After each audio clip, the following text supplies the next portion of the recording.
지금은 천국에 계실 사랑하는 아버지를 떠올리면 제 마음 한편에는 늘 말로 다 담기 어려운 그리움이 밀려옵니다. 그리고 동시에 한 사람의 인생이 얼마나 깊은 사랑과 책임, 인내와 믿음으로 채워질 수 있는지를 다시 생각하게 됩니다. 아버지의 삶은 처음부터 쉽지 않았습니다. 가난은 아버지의 어린 시절을 너무 일찍 철들게 만들었고, 배고픔은 하루하루를 버티는 일이 얼마나 치열한 것인지 몸으로 가르쳐 주었습니다.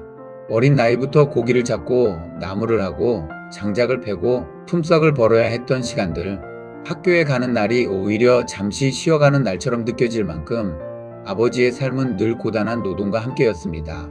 끝나지 않는 지긋지긋한 노동의 삶이 10대, 20대의 모든 기억을 다 채워버릴 정도로 즐겁고 행복한 편린조차 허락되지 않는 삶을 살아오셨습니다. 결혼 후에는 형님을 따라 상경에 서울의 달동네에서 어렵게 터를 잡으셨고, 배운 기술이 없다 보니 풀빵 장사, 만두 장사, 막일과 허드레지를 가리지 않으며 생계를 꾸려가셨습니다. 하지만 아버지는 그 힘겨운 세월을 원망으로 채우지 않으셨습니다. 묵묵히 견디셨고 어떻게든 가족을 지켜야 한다는 마음으로 살아내셨습니다. 제가 중학교 입학을 앞두고 있을 무렵 아버지는 중동붐에 편승하셔서 사우디행을 결심하셨습니다. 그나마 견눈질로 익히신 도장공 기술 하나를 의지해 아무런 계획 없이 오직 필요한 돈을 얻기 위해 뜨거운 사막으로 떠나셨습니다. 가족과 떨어져 지내야 하는 외로움, 상상조차 하기 힘든 더위, 오래 알아온 위장병까지 그 모든 것을 안고서도 아버지는 오직 가족을 위해 6년이라는 시간을 홀로 버티셨습니다. 대부분의 사람들이 외로움을 달래기 위해 술에 기대던 시간에도 아버지는 한 푼이라도 더 송금하시기 위해 담배와 술마저 끊으셨습니다. 그리고 교회에 나가 눈물로 기도하셨습니다. 아내를 위해, 자식들을 위해, 그리고 무너지지 않기 위해 하나님을 붙드셨습니다. 매주 보내시던 편지에는 서툰 맞춤법만큼이나 더 진한 사랑이 묻어 있었습니다. 어떤 편지는 눈물로 얼룩져 있어서 편지의 첫 글자를 읽기도 전에 왈칵 눈물부터 쏟아진 척도 많았습니다. 편지를 볼 때마다 글로 표현되지는 않았어도 아버지가 얼마나 그리움에 목말라 하시는지, 얼마나 힘든 시간들을 참고 계셨는지, 그리고 얼마나 우리 가족을 사랑하셨는지를 가슴 뼈저리게 느낄 수 있었습니다. 사우디 생활을 마치고 귀국하신 아버지는 반가운 분이면서도 어쩐지 낯선 분이기도 했습니다. 6년이라는 시간이 가족 사이에도 쉽게 지워지지 않는 거리를 만들어 놓은 것 같았습니다. 저는 아버지를 사랑했지만 그 사랑을 어떻게 표현해야 할지 몰랐습니다. 그리고 아버지께 충분히 보답하지 못하고 있다는 죄송함도 늘 마음속에 안고 있었습니다.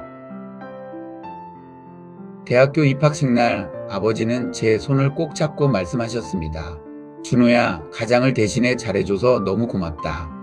아빠 없이도 바르게 자라줘서 고맙고 같이 있어주지 못해서 너무 미안하다. 그 말을 듣는 순간 저는 아무 말도 할 수 없었습니다. 푹받쳐 오르는 감정이 치올라 자리를 피해 화장실로 뛰어가 소리내어 울었습니다. 그리고 입 밖으로 소리를 내지는 못했지만 하고픈 말들을 마음속으로 여러 번 되뇌었습니다. 아버지 사랑해요. 그리고 너무 죄송해요.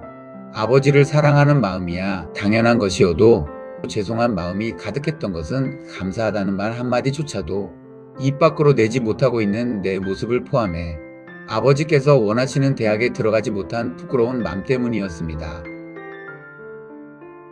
세월이 흘러 제가 군입대를 앞두고 휴학 중에 아버지를 따라 공사장에 나간 적이 있었습니다.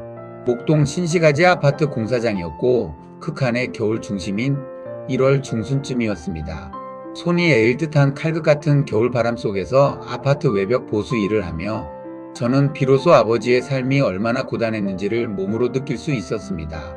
손이 얼고 얼굴이 아리고 잠깐 일한 저도 몸살이 날 정도였는데 아버지는 그런 일을 평생 해오시면서도 한 번도 힘들다는 말씀이나 쉬고 싶다는 말씀을 쉽게 하지 않으셨으니 정말 위대한 아버지라는 이름 앞에 고개가 절로 숙여질 수밖에 없었습니다.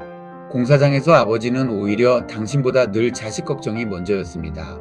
쉬는 시간에도 모닥불 가까운 자리로 저를 먼저 데려가셨고 간식으로 나온 빵도 남겨두었다가 허기가 올 때쯤이면 어떻게 아시고 제게 넌지시 전해주셨습니다. 그 모습 속에서 저는 아버지의 사랑이 얼마나 깊고 조용한 것이었는지를 다시 깨닫게 되었습니다. 시간이 지나 우리 삼남매가 모두 자리를 잡고 가정을 꾸리게 되자 아버지의 어깨도 조금씩 가벼워지기 시작했습니다. 누나와 동생을 시집 보내시면서 신혼집의 도장일은 도맡아 하셨습니다. 남부러울 것 없는 집 하나 만들어주지 못했다는 미안함 때문인지 수시로 가서 집을 돌보고 고치고 다듬으셨습니다.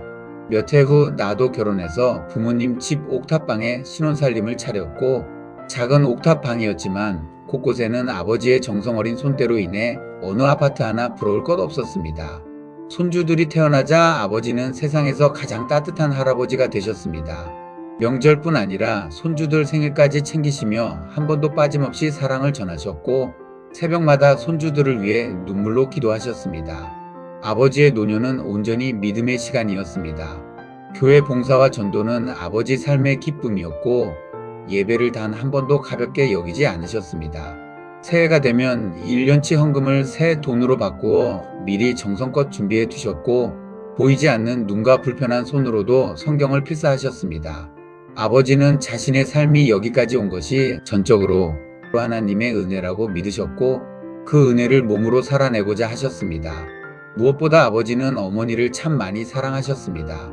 사랑한다는 말을 자주 하신 것은 아니지만 평생을 행동으로 보여주셨습니다. 청소를 하고 아침을 챙기고 산에 함께 가고 힘든 허드레실까지 마다하지 않으셨습니다. 그러던 어느 날 아버지는 암을 선고받으셨습니다. 처음에는 좋아지시는 듯 보였습니다.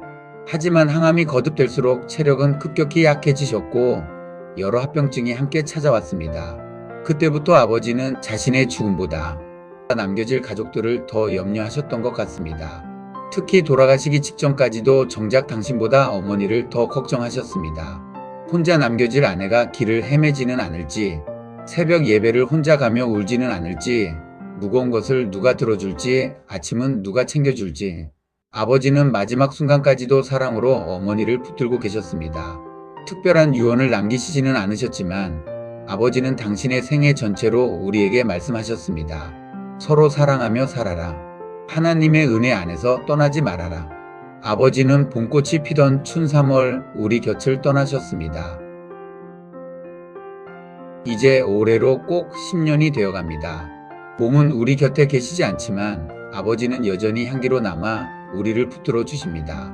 힘들 때마다 기도하게 하시고 무너질 때마다 다시 일어나게 하시고 사랑이 무엇인지 믿음이 무엇인지 한 가정의 가장이 어떤 존재인지 잊지 않게 하십니다.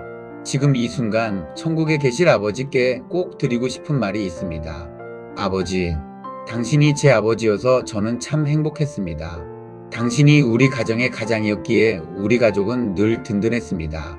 당신이 어머니의 남편이었기에 우리 집에는 사랑이 머물렀습니다. 하나님께서 당신을 우리 가정에 보내주신 것을 진심으로 감사드립니다. 그리고 아버지, 진심으로 사랑합니다. 존경합니다. 그리고 많이 보고 싶습니다. 당신을 그리워하는 아들로부터 2026년 아버지 기일에 맞추어 올려드리는 글